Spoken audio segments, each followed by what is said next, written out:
Hello, welcome back. Me and my timing, I'm always getting cut off. But I guess that makes these videos more dramatic or something, right? Right? Okay, so we're just about halfway in. This is part 2, why women of color are trying to get out of the United States. HBO Vice collaboration production. So we left off right here on the beach. I'm just going to jump right in. They were kind of going around a circle, and I left off on the speaking well comment that the young woman from Omaha made. So let's just jump right in. Looking for ways to coping mechanisms, and ways to take care of ourselves, because we're not on the agenda. So yep, that's right where we cut out on the first part 1. So yes, black women, you are not on the agenda. And I'm glad you recognize that. But the thing is, again, there's so many things that they're saying in this video that they're true, but they're not true for the reason these women think is true. So you're not on the agenda of the black community. You can just sit here and keep marching and muling, Black Lives Mattering, raising your fists, being, crossing your arms and rolling your neck, being basically a thorn in the side of a lot of, especially non-black people, while you don't realize that the rest of this race, the black male, has moved on. He done told you, you're the worst stewards of children, you beasties, you hair-hatted hooligans, I was actually, I think I'm gonna do a video on this. I was watching Davis Aruni, a video that one of his chats from last week. He does them on Sundays and Thursdays. And then I remember, he kind of runs in the same circles as Matt Forney and Aaron Clary. And I remember Aaron Clary in particular, who I found just a few years ago, and I started looking at some of his work and some of his videos. It's interesting, it hit me today, and I was getting ready, thinking about making this one while I was at work, and I was like, it is so funny. Clary, he has a book. I don't know if I'm clicking over to the link, but it's basically, I think it's called A Black Man's Guide Out of Poverty. And he tends to have, it seems like he has quite a bit of black male, listeners, viewers, people who tend to donate and ask questions. And there's just this common narrative. He talks about a lot of things. I think this deserves a video unto itself, because there's something that Davis Aruni said, and also Brother John or Father John that joins his chat. I just find it very interesting how many black men are supporters of a lot of these red pill MGTOW white men. And I was thinking while I was listening to Clary's video while I was at work, and I was like, isn't this funny? Black women are sitting here in Costa Rica, out here, with their little half-truths about the way they feel isolated, this, that, and the third. And, you're not on the agenda. This black male is over here, certain segments of them, telling the whole world, particularly these white men like Aaron Clary, and, some of these kind of guys in these circuits, especially these kind of MGTOW, red pill, mostly white male spaces, telling how horrible your black motherhood is, and that they're just so put upon by you, so much so that most of these white men in these scenes, Davis and Aaron amongst others, have internalized this, and this is really a tangent. This deserves its own video. So let me just stop there, because it deserves its own video. You aren't on the agenda. You are the worst stewards of children. You're beastie hair-hatted hooligans. You got stank nether regions, you got stank breath, stank attitude, you too bossy, you got too many degrees, you don't have no degrees, you twerk with the booty cheek over yonder, and the whole world falls off its axis. You're not on the agenda, not because of Trump, but you're not on the agenda because the black male collective and then the black community at large just does not care. You can be doing everything you think you're supposed to be doing, you're doing it wrong. You could be effing up, you're still doing it wrong, but if it benefits them, basically you're not on the agenda. You're not on the agenda of the black community that you cape for. And even with other black women who are willing to make you the sacrifice, who are willing to throw you to the wolves for Scooby snacks, you're just not, you really aren't on the agenda, black women. You're going to have to make your own agenda on an individual level, and then with like-minded black women that you can collectively build with and do things with.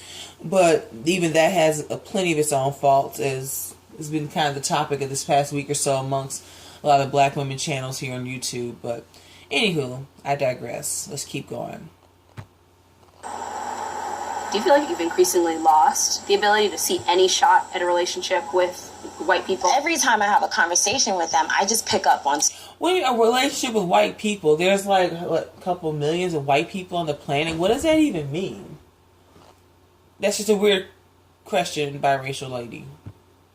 Certain things that they say, whatever. I pick up on the microaggressions, the passive aggressiveness. I pick up on it. So I decided one day to just eliminate white people from my personal life. And ever since then, my life has been way more breezy. Do you think it's at all possible? So, okay, eliminate white people. It's funny. I was just thinking there are microaggressions of, whites, perceived real or otherwise, her personal individual experience is not mine. And so it's funny, but, go to your average, video here on YouTube, or, go wait for the bus in a majority minority chocolate city or some large city, or, where there's young black men on the bus, even older black men up into their 30s and 40s on the bus, the really aggressive homeless black male panhandler types. And you telling me, it's funny, I was thinking, perceived real or otherwise, and, as you can probably tell so far from me and my opinions about whites, that I don't co-sign this particularly at all in my own day-to-day experience. But let's say just taking her at a complete face value, I'd rather deal with some white person asking about my hair, being kind of passively maybe rude or mean or a little bit snarky than getting, knockout kinged or getting bitch slapped by some black male.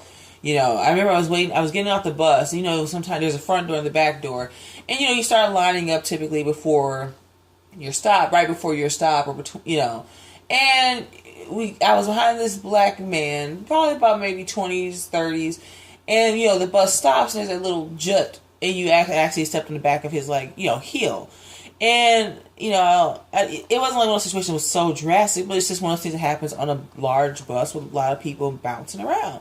And then we were getting off, he turned, he's like, bitch, I don't know why you didn't, just started flying off the handle, calling me bitches and cussing and fussing at me. And I'm like, what the fuck? So, this black male fly off the handle aggression. And, the thing is, then, this is always funny. I'm not that I even care, but this is where some black guy would leave a comment here. Well, I'm not like that. I don't do that. I work on Wall Street and I have a 4.0 and, I'm a black man out of poverty and I was raised by a single black mom. Let's say, that's a funny thing though. Where have you guys been to, stop any of this stuff? Where have you been to stand up with against the detritus amongst you as a racial collective? You're black and you're men. Where have you done? So it's funny because that ceases to matter too, because anybody else will just turn and look the other way. I expect maybe some white guy who doesn't want to end up like what's his name, Reginald Denny, or some Colin Flaherty type victim in one of his endless videos. That I could expect them to turn a blind eye, but you're supposed to be black men, you're supposed to be wanting to lead and do something. Anyway, so I take the micro passive aggressions of some white person that's not going to sucker punch me or start cussing at me or physically get in my face in such an aggressive manner that I do fear for my physical safety and that I'm going to have to I'm going to have to do something. Anywho. That the fact that white racism, white people should have made you leave the U.S., start your whole life over somewhere else, feel the need to avoid them, means that they've won. They didn't push me out the United States, because if that's the case, they could push me out of any of these countries because they are here. They're everywhere. I feel like white people shouldn't even have passports because they've done enough, especially white Americans. Leave them in the United States. They do not need to come here. They should be even able to travel here. They need to stay in the United States. But to a white person who's doing their best to be the best white person they can be. It's so funny, the colorism and, the perspectives here. It's like, if I could tell her anything, I'm like, you're a dark-skinned, phenotypically normal-looking black woman sitting with this biracial woman laughing at him and hard up. And it's very on PC. This a lot of black women need to hear. They can go over, they'll be the woman that black men are posting their little memes about, how they want them a light-skinned girl, they want a red bone, I bet that bitch look better red types. So she can sit here and him and haw with you about white folks and, and that's so funny, good, but she got someplace to lay her head. She's the type that the majority of black men, for forever, especially their very darker-skinned black men, want to be next to someone that's visibly lighter than them, that kind of validates and pairs off of their black, dark-skinned male masculinity. But you're sitting here, I don't want to be around white folks. And, you know, you the dark-skinned black chick they're going to be roasting at some damn meme. Especially look at some of these women and things like, you know what? You the chicks that they be talking about. And you don't even realize it. You're the ones that they make all these little stupid memes about, and how a dark-skinned woman could take a punch, and they little Kevin Hart black male comedian jokes. Ugh. A person who's doing their best to be the best white person they can be. I have no tips for a white person. My tip to white people is to let us have our space, let us have our room, and go hang out with other white people. We're okay. You know, you've done enough damage. We've done enough damage, you know, Western civilization and all, you know. Okay. Again, you get nothing from this. You have, you know, as black women, like, you're not a part of the agenda. And you're telling them, like, they can't have passports, they shouldn't go places. Like, what? Who are you? How arrogant of a little shit are you to even say something like that? Like, what is this woman's problem? You're down here, you're eating vegan, you're meditating, and you're in a space, but the first thing that you can do is sit here and backbite about white people back in America, or white people anywhere and everywhere that you feel like they shouldn't travel or go somewhere. Just the attitude and the arrogance of that statement. Like, this is so like, you know, oh, angry black woman, and all this arrogance. Like, this is why people feel the way they feel about us. And, you know, that's been kind of a realization that I'm really trying to unpack and come towards. Like, you know, there's things that are just said and that are just misconstrued about black women as a collective identity that people have wrong. And so it's one thing to have to just deal with that, but to deal with the constant antagonism. And again, like that's what the title of the first video in part 2 also be like this obstinate about being so, you know, just aggressive and annoying. And, you know, I just probably said this, I'll repeat it again if I didn't say this previously. You know, the black male, you know, he's been throwing his fist up for years and telling the white folks they need to do X, Y, Z to appease him. But you still see him hanging out in, like, you know, little bars and little restaurants and clubs and stuff, right up under white men, being their best buddy pal, all up under white women, you know, with their BBC Mandingo mythology and all that junk. So, like, there's like this saying, you know, they can talk black and black power while still sleeping white, while friending themselves white. But black women, they literally believe the hype. They literally drank the Kool-Aid, and they're just all by themselves, like talking in a corner, babbling about, you know, my black power, my black supremacy, my black this, you know. There's no counterbalance there. So you get the black male talking all his smack about black power and black love and black pride, black nation building, and other black fantasies of that sort. But he can separate himself and has happily transitioned into the greater society in most cases to either be a source of, like, victimhood for someone to care for some, you know, young white guy, you know, starting out in some public school in some, you know, Dindu hellhole. You know, he's that young Daquan. I taught him how to read Shakespeare, you know, or how to, like, you know, to toss a football. Or some young white woman, another similar story, you know, the story of the young white suburban girl teacher who comes to inner city and teaches Daquan how to read and love again or something. I don't know. But for the black woman, there's no counter narrative there. So there's the blackness that the black male can put on and take off as he sees fit. But it's like, you know, you play in, like, hide and go seek, and the one person stands there counting in the corner, or the other person runs off. That's like what this is. The black woman's just still staying in the corner. Black power, y'all. Hate whitey, hate white men, hate white women, hate. You know, counting into infinity, and the whole world has passed her by. Samasta Sukhino Bhavantu. This retreat, much to Andrea's dismay, is held at a white-owned resort. That doesn't bother the retreat participants. They haven't cut white people out full-time. But 20 minutes down the road, Andrea and a business partner have quietly invested nearly $100,000 to build up their own private retreat space. This is where we'll have the workshops, Is this just like a long con to start building your own black nation out in the middle of Costa Rica? It is. Starting with yoga. Yeah. Next is going to be like a mini government. I don't want to have a mini government, but at the same time, it will be a community of just like black people living here. What would you say to someone who's like, you know, it's nice as this sounds like paradise for black people, in some ways like it's motivated by the same hate that white people who want to create white nations and white spaces? I'll be positive before they branch off into this comparative note. It's funny, like the discussion all week about Black Panther is, you know, is it an alt-right film because it talks about an ethno-state for one racial ethnic group versus another, and how when this video, this interview came out, that was kind of the discussion centering around this. Well, what's the difference between, you know, your black ethno-state in Costa Rica with black women? So that's an interesting kind of comparative note that I'll try to dig into a little bit. But putting that aside, versus this was supposed to be a vegan, meditating, yoga doing retreat for black women. And you notice how it's subtly segued into, well, building this thing for black people. So then I guess that will also include black men and black children.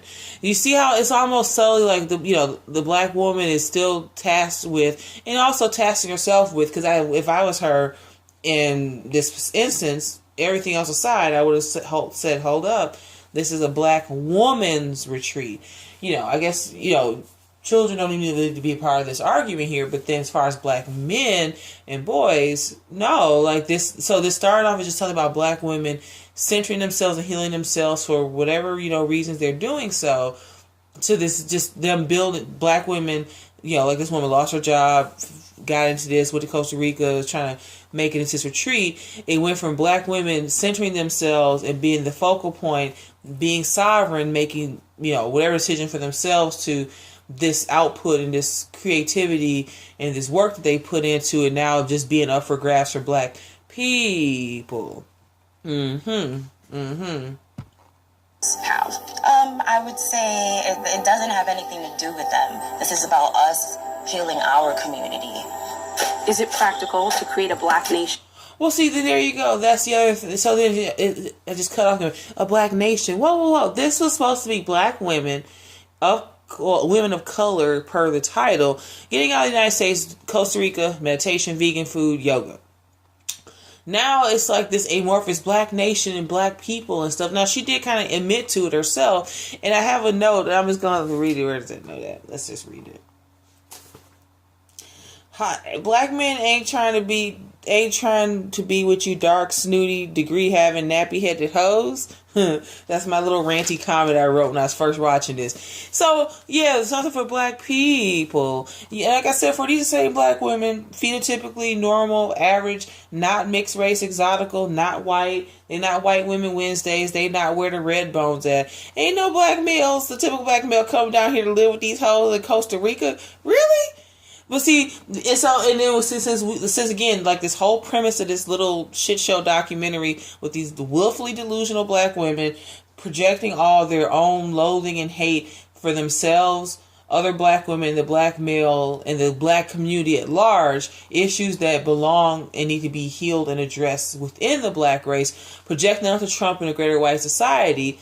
And now you're talking about some kind of, is black nation feasible? It's never going to be feasible. And we're going to get to that really deep on this channel, because that's one of the key things I think, especially with the alt-right types, they really don't understand that this is never going to happen for black people. And having a few base Dindus and Trump hats, like, you know, two particular hoteppers who kind of a few months ago poked their head into the alt-right scene. Do we have anything in common? No, because these white men, even with their faults in the alt-right, they actually, as a racial group of people, have some collective history of trying to build themselves. Majority of you and other black males have, it's not an evolutionary trait of yours. It's not some desire to nation build. You just don't have it in you.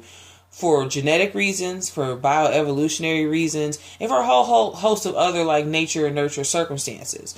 So yeah, this black nation is absolutely flawed and faulty. And then just going back to his last statement, these black males ain't coming down here to live with you nappy headed hoes. Y'all like these half of these women in this video. They look like they could be the chick in some meme passed around, or you know, the one with the big black woman where finger up and she kind of rolling her neck. You know, I could see you could superimpose half of the women in this video's faces on top of that, and some black male would be posting that on World Star or some other goddamn site making fun of them. But they not talking about a black nation. Let's just be here to heal yourself. Leave the evil white Trump voters out of it. Leave just the average white people out of it. Leave everyone else out of it. Just heal yourself and work yourself as black women. It's everything we have to do has to go back to saving the brothers, saving the whole race, carrying them on our back, got them on our titty, and can't get them off. Ugh. But black women, see, if you like someone, I think Kendall said best, hey, sisters, you like it, I love it. And I'm at that point with the majority of black women, too, because that's what they want. They want to be the sacrifice. They want to be mammy mules forever.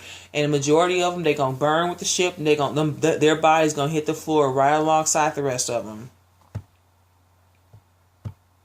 In the middle of a jungle, or to chase all white people off your property? Probably not, and most black people don't want to do that.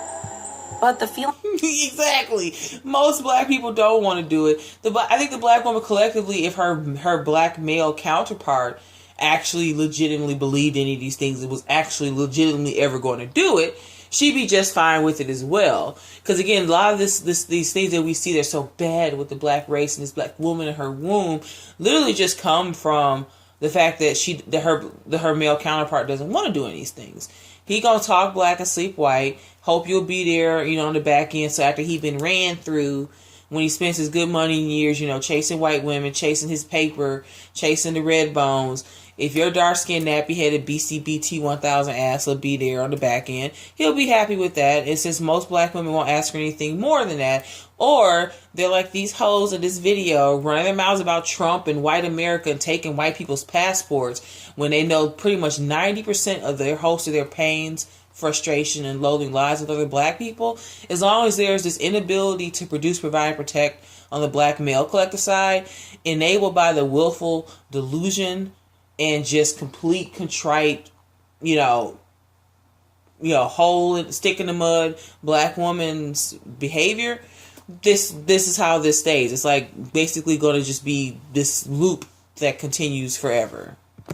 Feelings of isolation that drove Andrea to build her own community aren't that different from what drove Alexis to this retreat in the first place. Andrea has completely given up on the U.S. I don't blame her. I have been places outside of the U.S. where I have felt more at home and more included than I have ever in my community. Is that an upsetting thing? You say it with like this serene face, but